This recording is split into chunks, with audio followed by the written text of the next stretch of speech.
وعن ابن عباس رضي الله عنهما قال رسول الله صلى الله عليه وسلم: من اقتبس شعبة من النجوم فقد اقتبس شعبة من السحر زاد ما زاد. رواه ابو داود.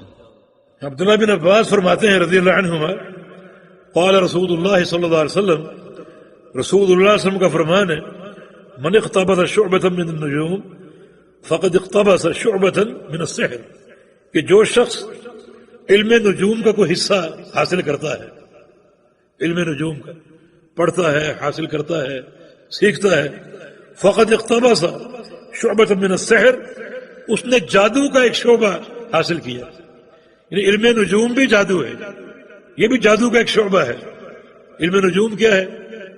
ستاروں کی جو گردش ہے اور ستاروں کی منازل، ان کے طلوع و غروب سے زمین کے احوال پر بحث کرنا، ستاروں کی منازل، ستاروں کی حرکات، ستاروں کی رفتار، ستاروں کا طلوع و غروب، یعنی جو بھی احوال فلکیہ ہیں ان سے آپ زمین کے احوال نکالیں اور بیان کریں کہ فلاں ستارہ جب طلوع ہوگا اس سے زمین میں یہ تبدیلی آئے گی، اور فلاں ستارہ جب فلاں منزل پر پہنچے گا تو زمین پر یہ تبدیلی آئے گی.